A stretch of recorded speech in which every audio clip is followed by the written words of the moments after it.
اعوذ باللہ من الشیطان الرجیم بسم اللہ الرحمن الرحیم واتخذ اللہ ابراہیم خلیلا صدق اللہ العظیم وصدق رسولہ النبی الکریم ان اللہ وملائکتہ یصلون علی النبی یا ایہا الذین آمنوا صلوا علیہ وسلموا تسلیما اللہم صلی علی سیدنا و مولانا محمد معدن الجود والکرم وآلہ وبارک وسلم۔ تمام تعریفیں حمد و ثنا اللہ تعالیٰ جل مجدہ الکریم کے لیے۔ زاں بعد درود و سلام نبی محترم شفیع محتشم آقا کل ختم رسول دانائے سبل احمد مجتبیٰ جناب حضرت محمد مصطفیٰ صلی اللہ تعالیٰ علیہ وسلم کی ذات والا صفات کے لیے حمد و صلات کے بعد، عزیز دوستو، بزرگوں اور بھائیوں، حضرت سیدنا ابراہیم خلیل اللہ اعلیٰ نبینا علیہ الصلاۃ والسلام کا تذکرہ قرآن مجید نے کئی جگہوں پہ بیان فرمایا ہے۔ نبی پاک صلی اللہ تعالیٰ علیہ وسلم نے ارشاد فرمایا کہ میں ملت ابراہیم پہ ہوں۔ حضرت ابراہیم علیہ الصلاۃ والسلام کے سیرت کو، سوانے کو، ان کی زندگی کے واقعات کو قرآن مجید نے متعدد مقامات پہ بیان کیا ہے۔ انبیاء کرام علیہم السلام 1,24,000 کم و بیش ہوئے، لیکن دین اسلام میں نبی پاک علیہ السلام کی امت میں جو مقام حضرت ابراہیم کا ہے وہ بس انہی کا ہے۔ ان کی زندگی ایک بڑی خوبصورت، بڑی منفرد اور مسلمانوں کے لیے بڑی اسوہ نور دینے والی زندگی ہے۔ نبی پاک صلی اللہ علیہ وسلم نے فرمایا میں اپنے باپ حضرت ابراہیم کی دعا بن کے دنیا میں آیا ہوں۔ اور پھر محبوب پاک سید عالم صلی اللہ تعالیٰ علیہ وسلم نے اپنی امت میں بھی جناب ابراہیم کے طریقے کو جاری رکھا۔ صحابہ نے قربانی کے بارے میں حضور سے پوچھا ما ہذہ الاضحیہ، یا رسول اللہ صلی اللہ علیہ وسلم یہ قربانی کیا ہے؟ تو فرمایا سنت ابیکم ابراہیم، یہ تمہارے باپ حضرت ابراہیم کا طریقہ ہے، یہ تمہارے باپ حضرت، حالانکہ قربانی نبی پاک صلی اللہ علیہ وسلم کا بھی طریقہ ہے، لیکن فرمایا تمہارے باپ حضرت ابراہیم کے ذکر کو باقی رکھا۔ اللہم صلی علی محمد وعلی آل محمد کما صلیت علی ابراہیم وعلی آل ابراہیم، ان کے تذکرے کو باقی رکھا دین کے اندر۔ حضرت ابراہیم بڑی امتیازی شان والے نبی ہیں، بڑی امتیازی شان والے۔ رب کریم کا وہ دوست جس نے کوئی چیز بچا کے نہیں رکھی، ہر شے ہی اپنے رب کی بارگاہ میں پیش کر دی۔ چند چیزوں سے انسان کو بڑا پیار ہوتا ہے، گھر اسے بڑا پیارا ہوتا ہے۔ وہ بڑا خوبصورت ہوٹل، 5 سٹار ہوٹل میں رہا، وہ اسلام آباد گیا، کسی سفر پہ گیا تو بڑے اعلیٰ قسم کے اس کو کھانے ملے، بڑی چیزیں ملی، لیکن کبھی دائیں کروٹ کبھی بائیں کروٹ۔ تو ساتھ بیڈ پہ دوست تھا تو اس نے کہا صاحب سو جاؤ، تو اس نے کہا یار جو مزہ اپنے گھر میں سونے کا ہے وہ کسی اور جگہ تھوڑی ہے۔ گھر بڑا پیارا ہوتا ہے، انسان کو لگاؤ ہوتا ہے، جس بے تکلفی سے، سکون سے، آرام سے انسان اپنے گھر میں وقت بتاتا ہے کہیں اور مشکل ہو جاتا ہے۔ دوسرا، انسان کو اولاد بڑی پیاری ہوتی ہے، بڑی عجیب شے، نہ ہو تب بھی بڑا دکھ ہے، اور ہونے کے بعد بھی اس کی بڑی آزمائشیں، یہ بڑی ایک میٹھی چیز ہے۔ اولاد ایک بڑا عجیب سا میوہ ہے، پتہ نہیں یہ کس انجیکشن کا نام ہے کہ چھاتی پر چڑھ جائے تو اللہ سکون عطا فرما دیتا ہے، پتہ نہیں کس ٹھنڈی دولت کا نام رب کریم نے اولاد رکھا ہے، بڑی پیاری ہوتی ہے اولاد۔ پھر تیسری چیز انسان کی اپنی جان ہے، اور یہ اتنی قیمتی شے ہے کہ اللہ کریم نے فرمایا کہ اگر تیری گردن پہ کوئی آدمی پستول رکھ کے، تلوار تیرے گلے پہ رکھ کے کہے نا کہ رب کا انکار کر دے ورنہ مار دوں گا، تو فرمایا وقتی طور پہ میری ذات کا انکار کر پر جان بچا جا۔ اگر تو مرنے کے قریب ہو گیا ہے اور حرام شے کھائے بغیر تو بچ نہیں سکتا، مر جائے گا، تو فرمایا چل تو اس طرح کر، حرام کھا کے جان بچا، پر جان بچانا فرض ہے، ضروری ہے۔ وطن بڑا پیارا، اولاد بڑی پیاری، جان بڑی پیاری، پر حضرت ابراہیم سے رب کریم نے فرمایا چل ابراہیم کوئی چیز دے، تو کہا یا اللہ تینوں ہی تیرے نام پہ قربان کرتا ہوں، تیری ہوئی ساری، ہر شے تیری۔ حضرت ابراہیم نے دین کے لیے، آپ شہر بابل کے قریب پیدا ہوئے تھے، وہاں سے مصر آئے، مصر سے فلسطین آئے، اور فلسطین سے آ کر کے کعبہ آباد فرمایا۔ زندگی سفروں میں گزری، سفر ایک تکلیف والی چیز ہے، پر حضرت ابراہیم نے وطن چھوڑ دیا، گھر چھوڑ دیا۔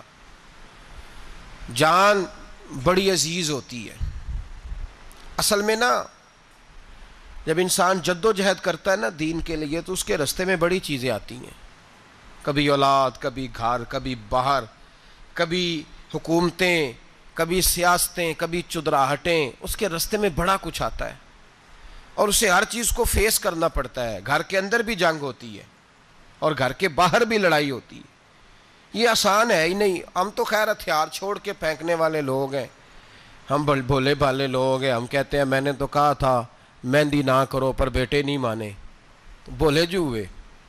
اسی طرح حالانکہ اگر وہ بیٹا کہے نا کہ ابا جی لاؤ زندگی میں سارا کچھ میرے نام کرو، تو پھر ہم بھولے نہیں ہوتے، اور اس وقت ہم تیز ہوتے ہیں، کہتے ہیں یہ کیسے ہو سکتا ہے، ہاتھ کاٹ کے دے دوں۔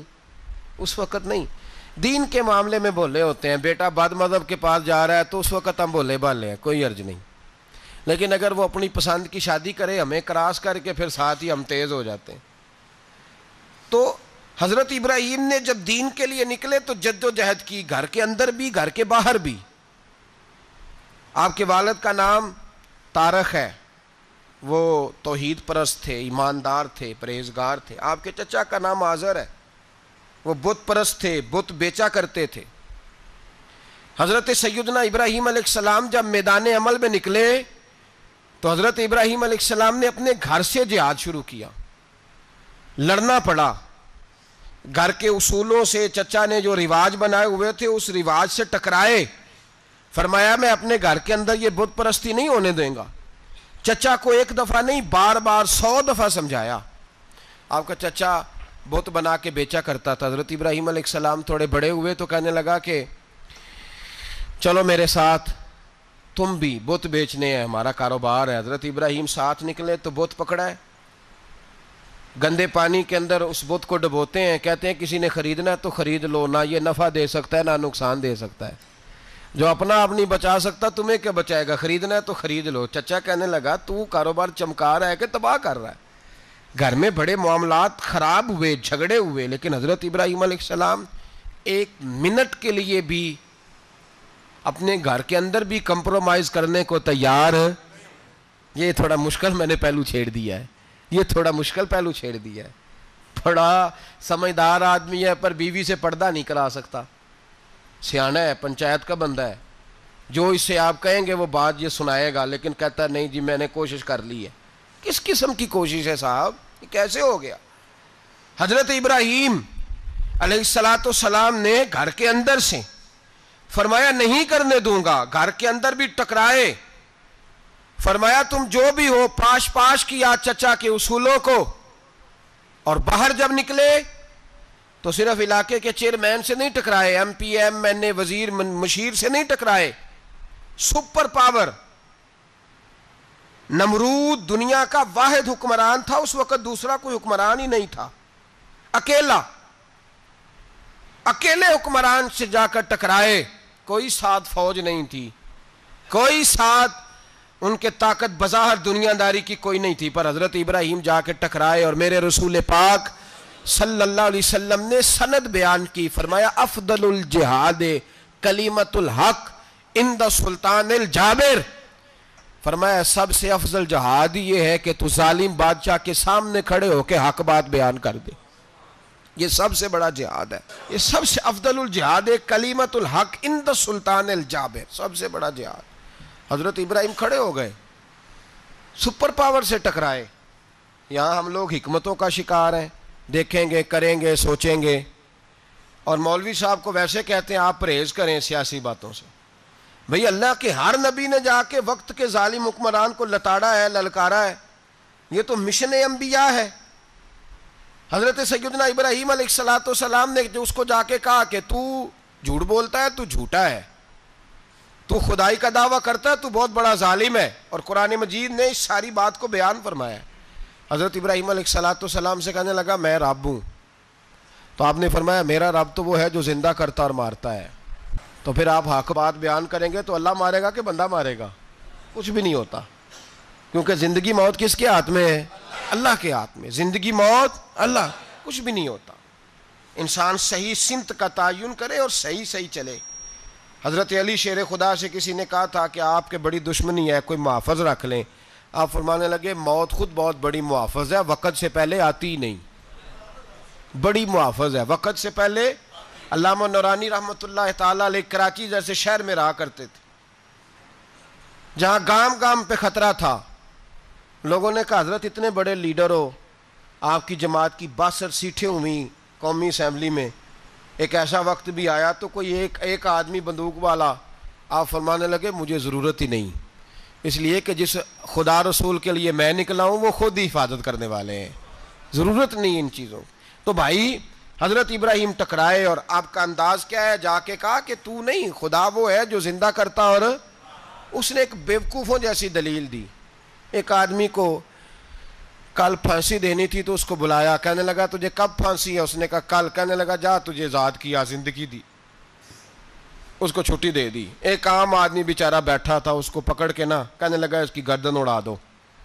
کہنے لگا دیکھ لو میں بھی زندہ کرتا اور مارتا ہوں, وہ جو کل مرنے والا تھا میں نے زندہ کر دیا ہے, اور جس کو پتہ ہی نہیں تھا کہ میں نے مرنا ہے اسے پکڑ کے میں نے مار دیا ہے. یہ بیوقوفوں جیسی دلیل ہے.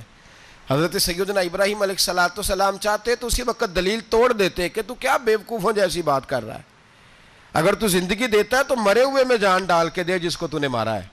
لیکن حضرت ابراہیم نے دیکھا کہ بیوقوف ہے, بیوقوفوں سے بحث نہیں ہوتی, دلیل بدل لی جاتی ہے, ان کی عقل کے مطابق بات کی جاتی ہے. حضرت ابراہیم فرمانے لگے میرا رب وہ ہے جو سورج مشرق سے نکالتا ہے اور مغرب میں غروب کرتا ہے. تو اگر رب ہے تو تو مغرب سے نکال کے مشرق میں غروب کر. فبہت الذی کفر, کافر لاجواب ہو گیا, اس کے پاس اس چیز کا کوئی جواب نہیں تھا. علامہ اسماعیل حقی نے خوبصورت فقرہ لکھا ہے, خوبصورت, جان ڈال دی ایک جملہ کہہ کے. حضرت سیدنا علامہ اسماعیل حقی رحمۃ اللہ علیہ فرمانے لگے چونکہ نمرود بیوقوفوں جیسی باتیں کر رہا تھا, اگر وہ یہ کہہ دیتا نا کہ میں سورج کو نکالتا ہوں مشرق سے, میں غروب کرتا ہوں معاذ اللہ مغرب میں, میں نکالتا ہوں, تو آپ اپنے رب سے کہیے کہ وہ مغرب سے نکال کے مشرق میں غروب کرے. علامہ اسماعیل حقی فرماتے ہیں رب کریم کی آواز قدرت تھی, مالک حضرت ابراہیم علیہ السلام کے اس, اگر وہ کہہ دیتا اور حضرت ابراہیم دعا کر دیتے تو رب کریم نے فرشتوں کو تیار بٹھایا ہوا تھا. فرمایا اگر یہ کہہ دے میرے خلیل سے کہ سورج مغرب سے نکال کے مشرق میں غروب کرنا ہے تو تیار رہنا, جس طرح خلیل کہیں گے ویسے ہی کر دیں گے. واتخذ اللہ ابراہیم خلیلا, ابراہیم ہمارا دوست جو ہوا, جیسے کہے گا ویسے کر دیں گے. حضرت سیدنا ابراہیم علیہ السلام کی باتوں کا جب جواب نہ دے سکا, دلیل نہیں بندہ دیتا, پھر لڑائی کرتا ہے, پھر جھوٹے موٹے اعتراض کرتا ہے. دلیل ختم ہوتی ہے تو لوگ ذاتیات پہ اترتے ہیں, کہتے ہیں یہ کھانستا صحیح نہیں, دیکھتا صحیح نہیں. دلیل ختم, اب ذاتیات پہ اترے, کہنے لگے مجھے پتہ چلا ہے کہ یہ فلانی جگہ گیا تھا تو وہاں جا کے اس نے اس طرح کیا ہے. پھر لوگ ذاتیات پہ اترتے ہیں, جب دلیل کا جواب دلیل سے نہیں دے پاتے پھر ذاتیات پر اتر کر حملے کرتے ہیں. حضرت ابراہیم کے دلائل کا جواب نمرود نہ دے سکا تو کہنے لگا کہ اس کو آگ میں ڈال دو. قوم گئی ہوئی تھی ساری, آپ نے بات سنی ہوئی ہے, میں نے صرف اشارہ دینا ہے, میلے پہ. تو حضرت سیدنا ابراہیم علیہ السلام نے سارے بت توڑ دیے, کلاڑا بڑے بت کی گردن پہ رکھا. واپس آئے, کہنے لگے بت کس نے توڑے ہیں؟ تو فرمایا اس سے پوچھ لو جس کی گردن پہ کلاڑا ہے. کہنے لگے یہ تو بول ہی نہیں سکتا. تو فرمانے لگے بڑے بیوقوف ہو, جو بولتا ہی نہیں, سنتا ہی نہیں, اپنا آپ نہیں بچا سکتا, اس کی پوجا کرتے ہو. کہنے لگے پکڑو, دلیلیں ختم ہو گئی, اس کو آگ میں ڈالو. بہت بڑی حویلی 45 فٹ مربع پہ مشتمل ایک حویلی بنائی گئی اور 45 فٹ اونچی. مختلف روایات علامہ اسماعیل حقی کہتے ہیں کہ 3 مہینے تک نمرود نے کہا کہ اس کے اندر لکڑیاں ڈالو. لوگ پوچھنے لگے کتنی دنیا جلانی ہے؟ کہنے لگا بندہ تو ایک جلانا ہے پر بندہ بڑا تگڑا ہے. ایک بندہ. 3 مہینے لکڑیاں ڈالی گئیں. اور لوگوں کی جو تہمات ہوتی ہیں نا وہ بڑی عجیب ہوتی ہیں. تہمات میں نے بڑی تفصیل سے رمضان المبارک میں گفتگو کی تھی. بدشگونی تہمات لوگ لیتے ہیں. اس وقت بھی لوگ تہمات کا شکار ہو گئے. عقیدہ بگڑ جاتا ہے تو وہ عجیب و غریب باتیں کرنے لگتا ہے. تہمات کا شکار ہو گئے. بیبیاں نظر مانتی میں بیمار ہوں اگر صحیح ہو گئی تو اتنے من لکڑی دوں گی حضرت ابراہیم کی آگ جلانے کے لیے. ایک عورت لے کے جا رہی ہے لکڑیاں تو ایک نیک دل آدمی نے اس سے پوچھا کہاں جا رہی ہو؟ کہنے لگی میں نے منت مانی تھی تو حضرت ابراہیم علیہ السلام کو معاذ اللہ جلانے کے لیے لکڑیاں لے کے جا رہی ہوں. تو وہ رب کریم کے بندے کہنے لگے تو ڈھونڈتی رہے گی تجھے وہ جگہ ملے گی نہیں. وہ بی بی کئی مہینے گھومتی رہی جگہ ہی نہیں ملی جہاں لکڑیاں ڈالنی تھی. ماری گئی. تہمات کا شکار ہوئے بہت سارے لوگ. تہمات کا بھائی تہمات دین کے اندر منع ہے. تہمات دین میں کوئی نظر ماننا کوئی کسی بزرگ کے مزار پہ جا کے سالے ثواب کے لیے کوئی چیز ماننا یہ تو درست ہوا. لیکن غیر شرعی نظریں مان لینا کہ میں آگ کے گرد چکر لگاؤں گا میں جناب وہاں جا کے یہ والا تماشا کروں گا میں دھاگا باندھوں گا میں رسا کاٹوں گا میں وہاں گندے اور سے پانی پیوں گا ان کی شریعت اجازت یہ تہمات ہیں بدشگونی ہے. دین میں ان کی کوئی گنجائش. آپ نظر ماننے سے پہلے بھی کسی عالم سے رابطہ کریں کہ میں منت مانگنے لگا ہوں تو کیسے ماننی چاہیے اس کا طریقہ پوچھیں. ایسے ہی غلط چیز کی منت تھوڑی مان لی جائے گی. بہرحال آمدام برسر مطلب حضرت ابراہیم کے لیے آگ جلائی گئی. 45 فٹ اونچی آگ ہے. پرندہ بھی اوپر سے گزرتا ہے تو نیچے گر جاتا ہے جل کے. اتنے دن لگا کے آگ جلائی گئی. اب حضرت ابراہیم کو جلایا جانے لگا ہے. یہاں تو موجیں ہیں نا جو کسی ادارے کا سربراہ ہے اس کے لیے موج ہے. کسی جگہ آفیسر بن گیا تو موج ہے. پیر صاحب کے لیے موج ہے. علامہ صاحب کے لیے موج ہے. خطیب صاحب کے لیے موج ہے. جلنا کس کو پڑتا ہے؟ بحالی کوئی نہیں رہا اللہ ماشاء اللہ. وہ لوگ گزر گئے جو تکلیفیں سہ کے کام کرتے تھے. گزر گیا زمانہ. حضرت سیدنا ابراہیم علیہ السلام کو جلایا جانے لگا ہے تو اب اتنی بڑی آگ ہے تو ڈالیں کیسے؟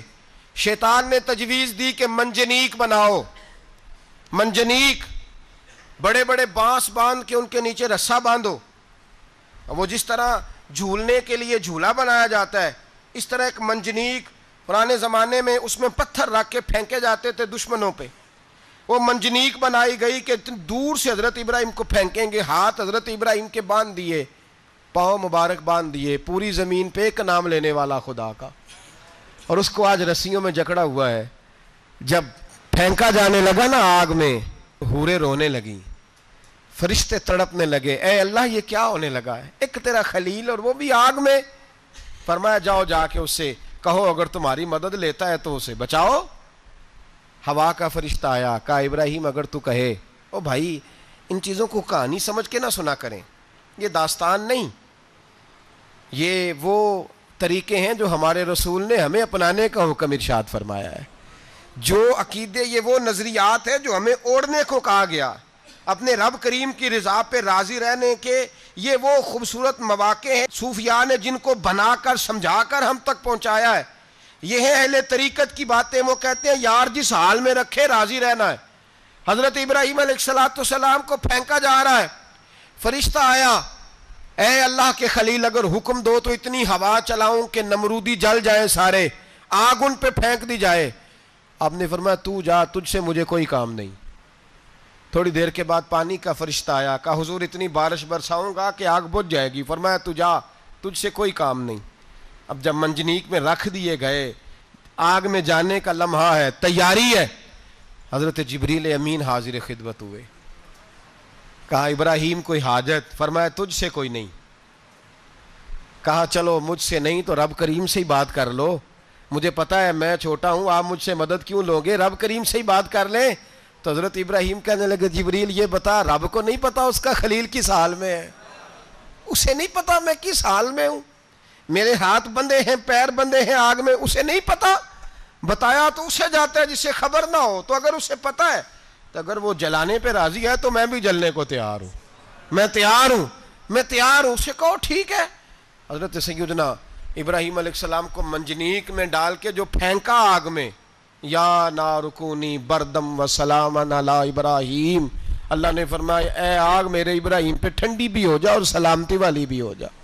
حضرت ابراہیم کو 2 فرشتوں نے بٹھا دیا زمین پہ، پھول کھلے ہیں، کونپلیں مہک رہی ہیں، کلیاں خوشبو دے رہی ہیں۔ حضرت ابراہیم نے سر سجدے میں رکھ دیا، سبحان اللہ والحمد للہ ولا الہ الا اللہ واللہ اکبر۔ حضرت ابراہیم اللہ کی تسبیح پڑھنے لگے، رب کریم کا شکر بجا لانے لگے۔ نکلے وہاں سے، کچھ دن گزر گئے، نکلے، حکم ہو گیا ابراہیم علاقہ چھوڑ دو۔ حضرت ابراہیم علیہ السلام وہاں سے نکل کے مصر آئے، چچا کے پاس ٹھہرے۔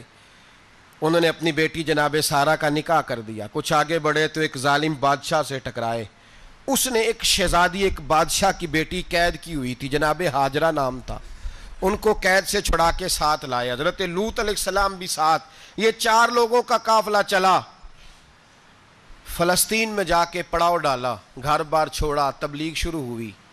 حضرت ابراہیم کے گھر میں 2 خواتین ہیں، ایک آپ کی بیوی ہیں، ایک حضرت ہاجرہ ہے، اولاد کوئی نہیں، بڑا میوہ ہے میٹھا، گھر وہی آباد ہوتا ہے جس میں بچے روتے ہیں، گھر ہوتا ہی وہ ہے جس میں بچوں کی چنچناہٹ ہوتی ہے، بھن بھناہٹ ہوتی ہے۔ حضرت ابراہیم نے ایک بچہ روتے ہوئے دیکھا تو آنکھوں میں آنسو آئے، کہنے لگے ربی حب لی من الصالحین، یا اللہ مجھے بھی نیک اولاد عطا کر دے۔ حضرت سارہ نے سن لیا، کہنے لگی ابراہیم شاید میرے بطن سے تو آپ کو نصیب نہیں، ہاجرہ سے نکاح کر لو۔ جناب ہاجرہ سے نکاح ہوا۔ اللہ تو بڑا بے نیاز ہے، رب کریم نے حضرت اسماعیل جیسا خوبصورت بیٹا عطا فرمایا۔ بیٹا کالا سیاہ بھی ہو تو سینے کی ٹھنڈک ہوتا ہے، پر یہ تو وہ بیٹا ہے جس کی پیشانی میں نور محمدی چمکتا ہے صلی اللہ علیہ وسلم۔ حضرت سیدنا اسماعیل علیہ اتنے خوبصورت، اب جس بیوی کے ہاں بیٹا تھا، بیٹھنا اٹھنا بھی زیادہ اس کے پاس، آنا جانا بھی اس کے پاس، توجہ ادھر ہو گئی۔ جناب سارہ رشک کرنے لگی، ایک دن کہنے لگی اسے چھوڑ آ جنگل میں، وادی غیر ذی زرع، مکے کے پاس۔ بھائی ایک بیٹا عالم دین بنا لو، کہنے لگا روٹی کہاں سے کھائے گا؟ تیرے 5 بیٹے ہیں، کو حافظ قرآن بنا، کہتے روٹی کہاں سے کھائے گا؟ وہ بچہ بھی کہتا ہے میں کہاں سے کھاؤں گا؟ حضرت ابراہیم علیہ السلام تو چند مہینے کا بچہ چھوڑ آئے، تو کہاں سے روٹی کھائی حضرت اسماعیل نے؟ کہاں سے کھائی ان کی اماں نے روٹی؟ بھوکے مر جاتے ہیں یہ سارے۔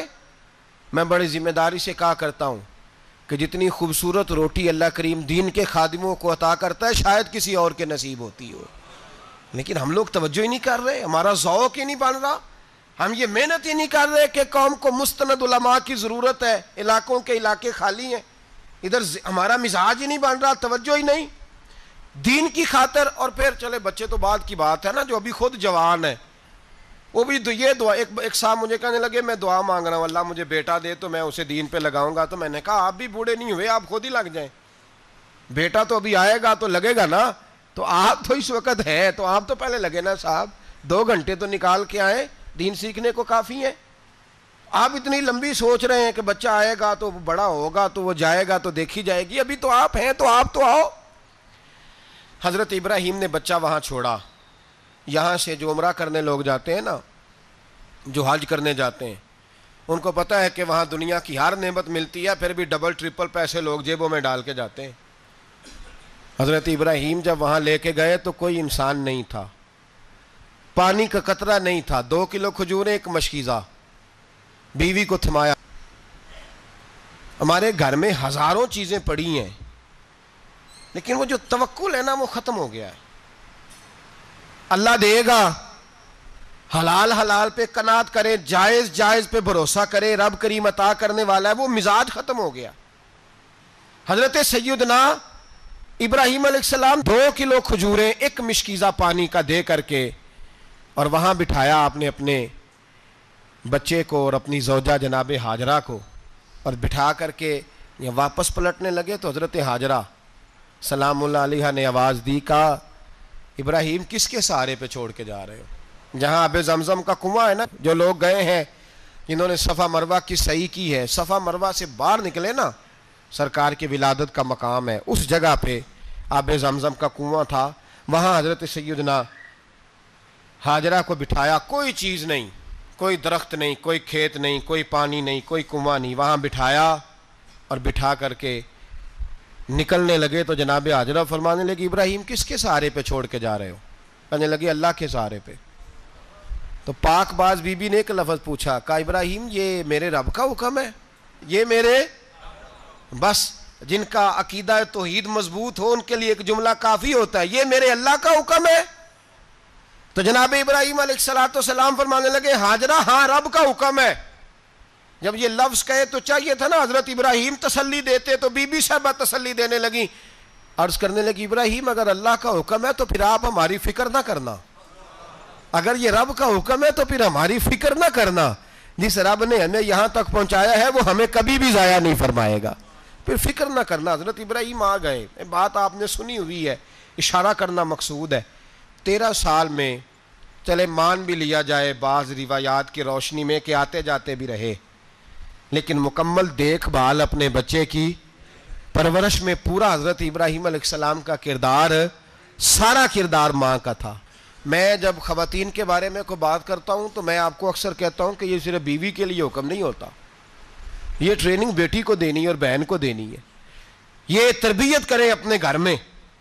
میں تجربے کی روشنی میں یہ بات عرض کیا کرتا ہوں کہ بھائی بچے باپ کے فرما بردار اس وقت ہوتے ہیں جب اماں انہیں باپ کا فرما بردار کرتی ہے، اور بچے باپ کے نافرمان بھی تب ہوتے ہیں جب اماں انہیں باپ کا، میں نے اپنے کانوں سے سنا ایک دفعہ ایک بچہ اپنے باپ سے کہہ رہا ہے آپ نے تو ساری زندگی باہر گزار دی، پیسے کمانا کون سا مشکل کام ہے، دکھ سکھ تو سارے اماں نے برداشت کیے، سکولوں میں وہ جاتی تھی، فلانا کام وہ کرتی تھی، فلانا کام۔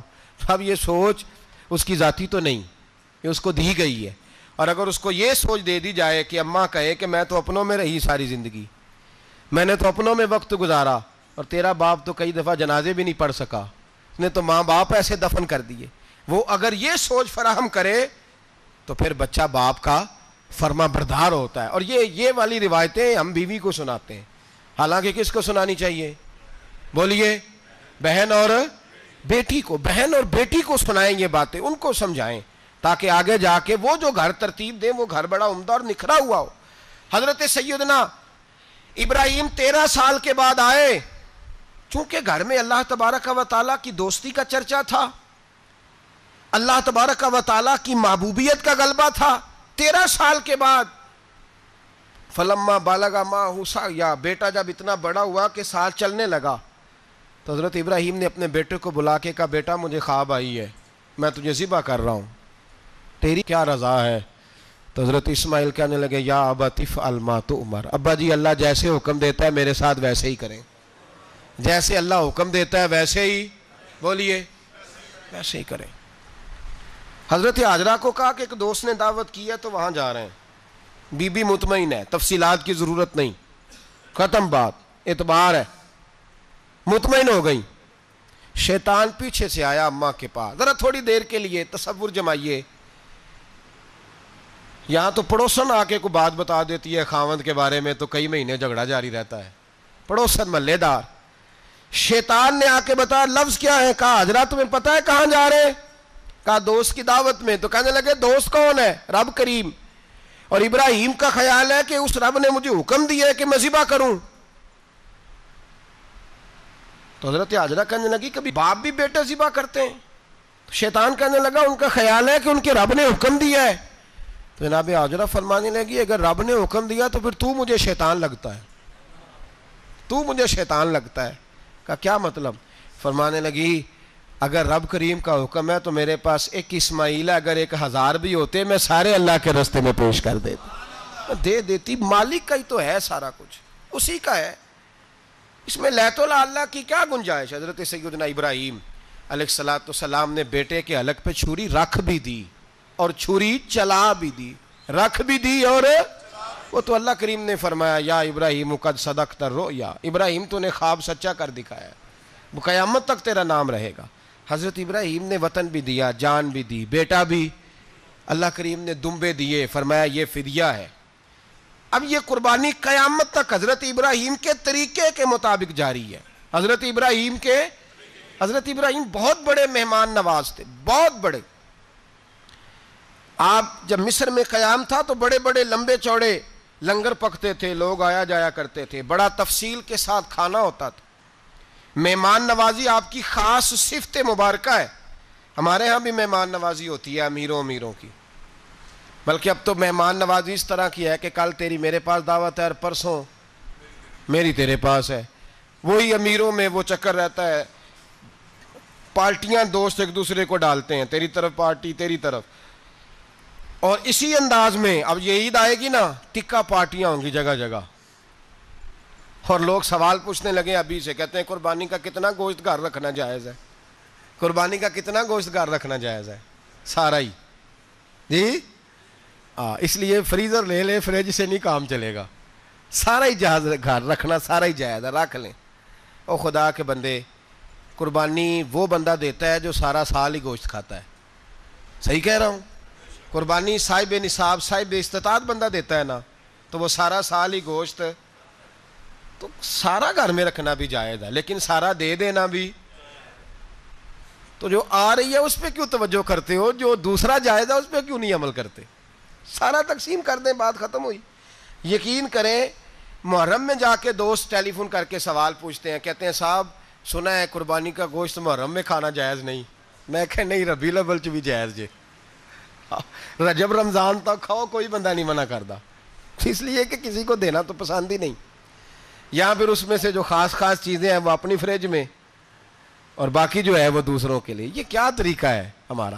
اور اسی پہ عمل ہے. اللہ تبارک و تعالی ہمیں سمجھنے کی توفیق عطا فرمائے. حضرت ابراہیم بہت بڑے مہمان نواز تھے. صرف قربانی نہیں دیتے تھے, سارا سال بہت سارا لنگر, بہت سارا کھانا پینا, بہت ساری چیزیں جاری رہتی تھیں. اور جتنے غریب لوگ تھے فلسطین کے, ان کو پتا تھا کہ حضرت ابراہیم علیہ السلام کا لنگر جاری ہے. فلسطین میں جب آپ کا قیام تھا, ایک دفعہ ڈھیروں مہمان آ گئے اور کھانے کو کوئی چیز نہیں. حضرت سارہ اور جناب ہاجرہ دونوں اس وقت موجود تھیں. وہ کہنے لگی ابراہیم بہت سارے مہمان آ گئے تو کیا کریں؟ جناب سارہ کہنے لگی کس طرح کر کے ان کی مہمان نوازی کرنی.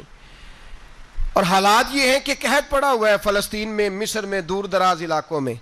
تو حضرت ابراہیم کہنے لگے یہ اللہ کے مہمان ہیں اور ہمیں رب کریم کا بندہ سمجھ کے آ گئے ہیں, اللہ ہی بندوبست کرے گا. فرمانے لگے میرا مصر میں ایک دوست ہے, وہ قحط کے دنوں میں غلہ جمع کر لیتا ہے, میں اس کی طرف پیغام بھیجتا ہوں, مجھے امید ہے وہاں سے غلہ ملے گا. 2-3-5 اونٹ والے غلام بلائے اور ان کو کہا کہ جاؤ غلہ لے آؤ مصر کے دوست سے. وہ لوگ کہتے ہیں ہم غلہ لینے گئے, وہاں جب پہنچے تو حضرت ابراہیم خلیل اللہ علیہ السلام کا پیغام دیا تو آپ کا وہ دوست کہنے لگا غلہ تو بے شمار تھا, مجھے خبر نہیں تھی کہ حضرت ابراہیم کا پیغام آئے گا, تو میں تو سارا تقسیم کر چکا ہوں. لوگ لے گئے, اب تو کوئی شے نہیں. اب وہ خالی آ گئے 5 کے 5 اونٹ. جب خالی آئے تو حضرت ابراہیم کی حویلی کی دیواریں چھوٹی چھوٹی تھیں. ان غلاموں میں سے, خادموں میں سے, آپ کے ان چاہنے والوں میں سے ایک کہنے لگا یار وہ غریب تو انتظار کر رہے ہوں گے کہ غلہ لینے گئے ہیں, ہمیں روٹی ملے گی. چھوٹی چھوٹی دیواریں ہیں, وہ جب دیکھیں گے نا خالی آ گئے تو انہیں تکلیف ہوگی. اس طرح کرو بوریوں میں ریت بھر لیتے ہیں, ریت بھر کے لے جاتے ہیں, بعد میں اندر رکھ کے انہیں سمجھا بہلا لیں گے یا حضرت ابراہیم کو بتائیں گے, وہ خود ہی ان لوگوں کی دل جوئی فرمائیں گے. اب غلہ کی جگہ ریت بھر کے اونٹوں پہ رکھ کے لائی گئی. لا کے بوریاں جب رکھ دی گئیں, حضرت ابراہیم علیہ السلام دوپہر کے وقت آرام فرما رہے تھے. بی بی سارہ اٹھی, کہتی ہیں جب میں نے دیکھا نا کہ بوریاں پہنچ گئی ہیں تو گئی, غلام کو ساتھ لیا اور اس کو جب کھولا نا تو کہتی اتنی حسین گندم میں نے پہلے کبھی دیکھی نہیں تھی, اتنا پیارا دانہ میں نے کبھی ملاحظہ ہی نہیں کیا تھا. فرماتی ہیں جب اس کو پیس کر چکی میں روٹیاں پکائیں تو خوشبو دور دور تک پھیل گئی, اعلیٰ غذا بنی, بڑے بڑے کھانے بیبیوں نے مل کے پکائے, چن دیے گئے. حضرت ابراہیم اٹھے تو لوگ کھانا کھا رہے ہیں, سجدہ شکر ادا کیا, اور جب سجدے میں گئے تو وہی آنے لگی, پھر رونے لگے. جب پلٹ کر باہر تشریف لائے تو جناب سارہ کہنے لگی ابراہیم تمہارا مصری یار بڑا اچھا ہے, اس نے اتنی اعلیٰ گندم بھیجی ہے کہ اتنی تو میں نے پیاری گندم کبھی دیکھی نہیں. جناب ابراہیم مسکرائے, فرمانے لگی سارہ یہ مصری یار نے نہیں بھیجی، یہ میرے عرشی یار نے بھیجی ہے، یہ میرے عرشی یار نے بھیجی ہے۔ بھائی مہمان نوازی مزاج تھا، ہاتھ لٹا دینا مزاج تھا، دوسروں کی اشک شوئی مزاج تھا۔ حضرت ابراہیم علیہ السلام کا طریقہ ہے قربانی، حضور نے ان کا طریقہ بیان کیا۔ اگر سال کے بعد قربانی دینا ان کا طریقہ ہے تو سارا سال غریبوں کو روٹی دینا بھی حضرت ابراہیم کا طریقہ ہے، سارا سال غریب کی نوکری کرنا یہ بھی حضرت ابراہیم کا طریقہ ہے، بھوکے کو کھانا کھلانا یہ بھی۔ میرے مصطفیٰ کریم سید عالم صلی اللہ علیہ وسلم سے صحابہ نے پوچھا حضور بہترین مسلمان کون ہے؟ بہترین مسلمان؟ تو حضور نے فرمایا جو سلام لینے میں پہل کرے اور غریب کو روٹی کھلانے میں سب سے اچھا ہو، وہ بہترین مسلمان ہے، زبردست مسلمان۔ ہمارے ہاں دعوتیں ہوتی ہیں تو امیروں کی، افطاریاں ہیں تو امیروں کی، اور میرے مصطفیٰ کریم علیہ السلام نے فرمایا بدترین دعوت ہے جس میں امیر بلائے جائیں غریب نہ بلائے جائیں، وہ بدترین دعوت۔ حضرت ابراہیم کا طریقہ رہا ساری زندگی مہمان نوازی۔ اور دوسرا ان کا مزاج تھا، اللہ سے پیار ہو گیا تھا نا، جب رب کریم سے محبت ہوتی ہے نا اور محبت کا احساس ہوتا ہے دل میں، پھر سجدے لمبے ہوتے ہیں۔ عام آدمی تو نماز بھی نہیں پڑھ سکتا، جسے خدا سے محبت ہوتی ہے وہ تہجد بھی نہیں چھوڑ سکتا۔ وہ یہ محبت کی بات ہے نا، جس کو پیار ہوتا ہے اس کی تہجد بھی ہے، اس کی اشراق بھی ہے، چاشت بھی ہے، اس کے عمرے بھی ہیں، اس کے حج بھی ہیں، اس کے بار بار کعبۃ اللہ کے دیدار بھی ہیں۔ یہ محبت الہی ہے، جوش مارتی ہے۔ ان لوگ سجدہ کرتے ہیں تو اٹھتے ہی نہیں، اللہ کے بندوں سے پیار کرتے ہیں اللہ کی۔ حضرت ابراہیم کو رب کریم سے اتنی محبت تھی، اتنا پیار تھا کہ وہ آپ کی زندگی کے ہر پہلو سے چھلکتا تھا۔ ایک وقت ایسا آیا کہ اللہ تعالیٰ نے حضرت ابراہیم کو بہت زیادہ مال عطا فرمایا، اتنے اونٹ گنے نہیں جاتے، گائیں اتنی زیادہ کہ شمار نہیں ہوتی، بکرے بکریاں اتنی زیادہ کہ شمار، بہت زیادہ مال اللہ نے عطا فرمایا۔ اور ابھی کچھ عرصہ پہلے آپ پیچھے جائیں نا تو جو لفظ مال تھا وہ روپے پہ تو بولا ہی نہیں جاتا تھا، وہ جانوروں پہ بولا جاتا تھا۔ بہت زیادہ مال اللہ نے دیا، بکریاں، گائیں، اونٹ، بیل، بڑا کچھ۔ تو رب کریم نے فرشتوں سے فرمایا کہ وَاتَّخَذَ اللَّهُ ابراہیم خلیلا، ابراہیم میرا دوست ہے۔ تو فرشتے کہنے لگے یا اللہ جسے اتنا کچھ دیا جائے اس نے دوست تو بننا ہی ہوتا ہے، تو نوازا ہی بڑا ہے، اتنا مال، اتنے کھیت کھلیان، اتنا کچھ۔ اللہ کریم نے فرمایا جاؤ آزمائش کر لو، امتحان لے لو۔ فرشتہ امتحان لینے پہنچ گیا۔ حضرت ابراہیم کے جانور چر رہے ہیں چراگاہ میں، حضرت ابراہیم بھی ہیں، غلام بھی ہیں، بہت بڑا ریوڑ ہے، آپ تشریف فرمائیں۔ ایک فرشتہ آیا تو کھیت میں چھپ کے بیٹھ گیا اور بلند آواز سے کہنے لگا سبحان اللہ والحمد للہ ولا الہ الا اللہ واللہ۔ یہ تسبیح بڑی پسند ہے، محبوب نے ان کی فضیلت بیان کی۔ اب وہ حضرت سیدنا ابراہیم علیہ السلام کھڑے تھے تو وہ کھیت میں بیٹھ کے تسبیح پڑھنے لگا سبحان اللہ والحمد للہ ولا الہ الا اللہ۔ حضرت ابراہیم کہنے لگے یہ میرے رب کا نام کون لے رہا ہے؟ بڑی اس کی میٹھی آواز ہے، بڑی، کون ہے؟ ڈھونڈنے لگے، گھومتے گھومتے اس کے پاس چلے گئے، فرشتہ انسانی شکل میں۔ تو میرے رب کا ذکر کر رہا تھا؟ اس نے کہا میں ہی کر رہا تھا۔ فرمانے لگے یار ایک دفعہ پھر نہیں کرتا؟ تو کہنے لگا ابراہیم پہلے تو میں اپنی مرضی سے کر رہا تھا، تو کہتا ہے تو پیسے لگیں گے، پیسے ہیں تو کر دیتا ہوں۔ حضرت ابراہیم کہنے لگے بول تو کیا لے گا، میرے اللہ کا ذکر سنانے کا کیا لے گا؟ کہنے لگا جتنی بکریاں آپ چرا رہے ہیں ساری دے دے تو میں اللہ کا ذکر سنا دیتا ہوں۔ آپ نے فرمایا بس جا تیری ساری ہوئی، میرے رب کا ذکر سنا۔ اور پھر شروع ہو گیا سبحان اللہ الحمدللہ ولا الہ الا اللہ واللہ اکبر۔ حضرت ابراہیم علیہ السلام کیف میں، یار پھر ذرا سنا، نا علمہ وچ پھسا سانو، تو یار دی گل سنا سانو، ذرا دوبارہ سنا۔ پھر سنایا، ایک دفعہ پھر کہا، فرشتہ کہنے لگا بس جی آپ کے پیسے پورے ہو گئے۔ حضرت ابراہیم کہنے لگے چل ایک دفعہ اور سنا۔ کہنے لگا پیسے لگیں گے، تو کیا لے گا؟ کہنے لگا گائیں بھینسیں ساری میری۔ فرمایا بس یار اتنی قیمت، تو سنا صحیح، سارا کچھ ہی تیرا۔ پھر شروع ہو گیا سبحان اللہ والحمدللہ ولا الہ الا اللہ واللہ اکبر۔ گائیں دے دیں، بھینسیں دے دیں، وہ ذکر سناتا ہے۔ حضرت ابراہیم کبھی مچلتے ہیں، کبھی روتے ہیں، کبھی آہیں بھرتے ہیں، تو میرے رب کا نام لے رہا ہے، ذرا پھر سے لے۔ کیف جاری ہے۔ کہنے لگا بس بھائی۔ حضرت ابراہیم فرمانے لگے تو اور لے لے جو لینا ہے، مجھے ذکر سنا۔ اس نے کہا ابراہیم بکریاں میں لے چکا، گائے بھینسیں میں لے چکا، اونٹ رہ گئے۔ سارے لے لوں گا پھر ذکر سناؤں گا. فرمایا جا تیرا ہوا تو ذکر سناتا رہ، میں دیتا ہوں. دے دیا، کچھ دیر ذکر کیا تو اب خاموش ہو گیا. حضرت ابراہیم خلیل اللہ علیہ السلام فرمانے لگے ذکر سنا. کہنے لگا ابراہیم اب تیرے پاس دینے کو کیا ہے، ہر چیز تو میں لے چکا.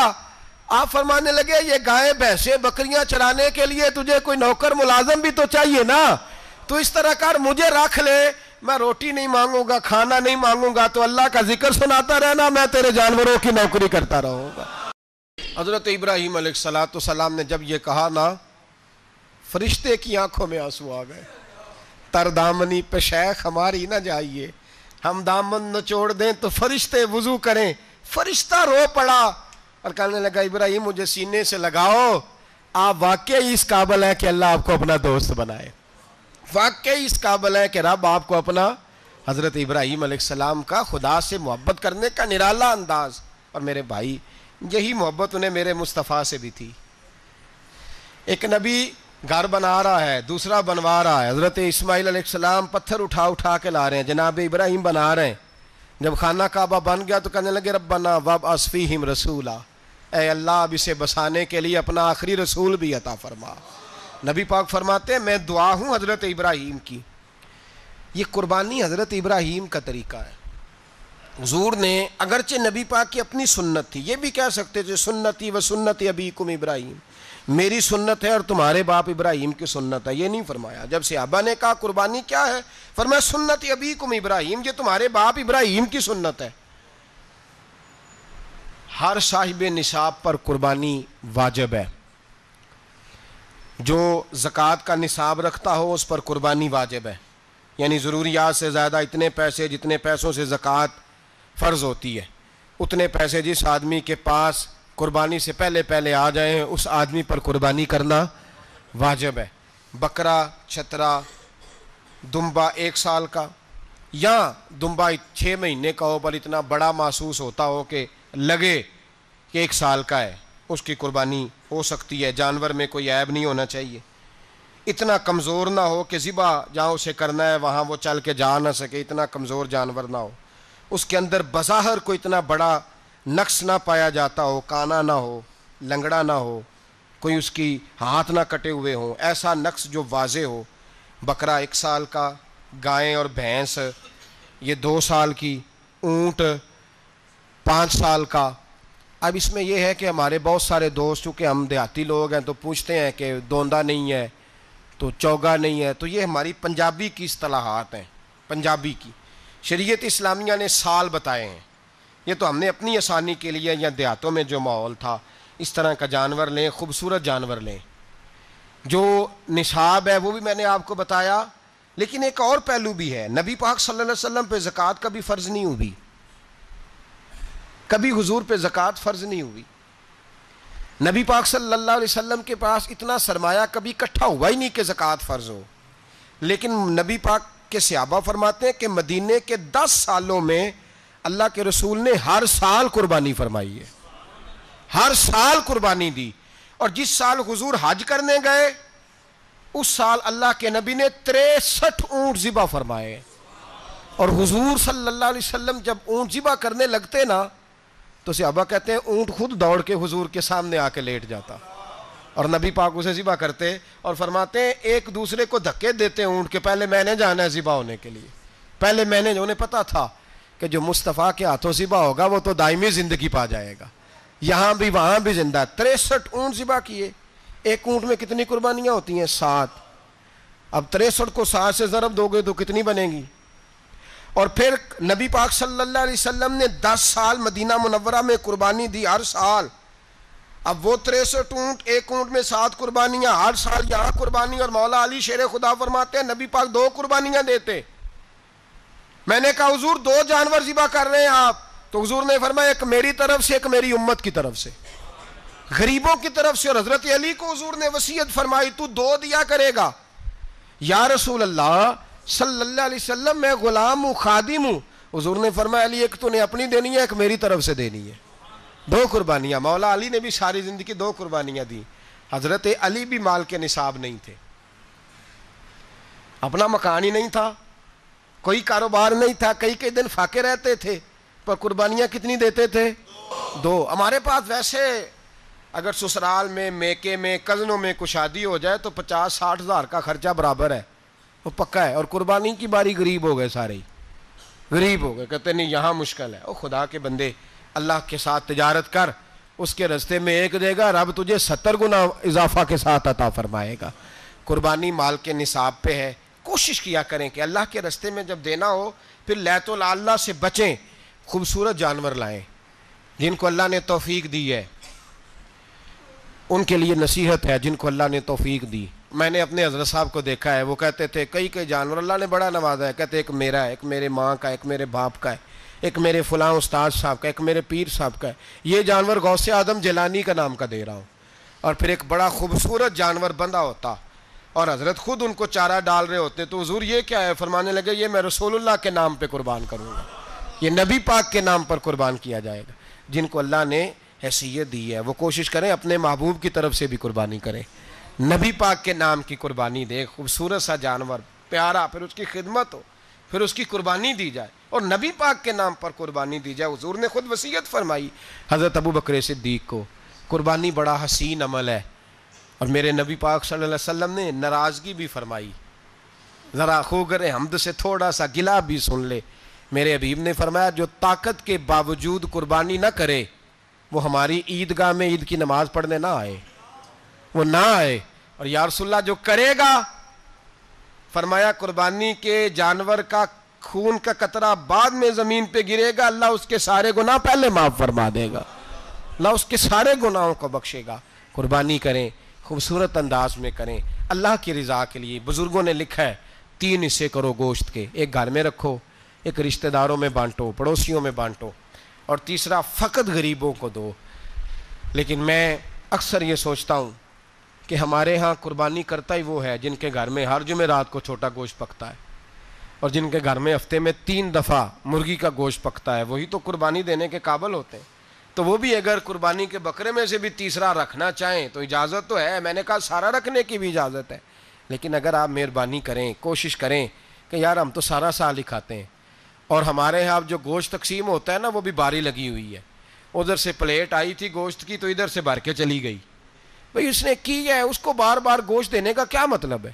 آپ یہ دیکھیں عزیزوں میں، رشتہ داروں میں، اور میں اگر تھوڑا سا آپ کی توجہ کرانے میں کامیاب ہو جاؤں تو سفید پوش لوگوں کو دیکھیں، کچھ سفید پوش ہیں، سفید پوش جن کے اوپر قرضے ہیں، بیماریوں نے جکڑ لیا ہے، گھر میں بڑے بڑے سخت مریض آ گئے ہیں، سفید پوش پہلے دیا کرتے تھے۔ آپ ان سے پوچھتے ہیں صاحب قربانی، تو بات کو ٹالتے ہیں، وہ کہتے ہیں سوچ رہا ہوں کوئی حصہ ڈال جائے، پردہ پوشی کرتے ہیں، کہتے ہیں کہیں حصہ رکھا ہوا ہے، پردہ پوش۔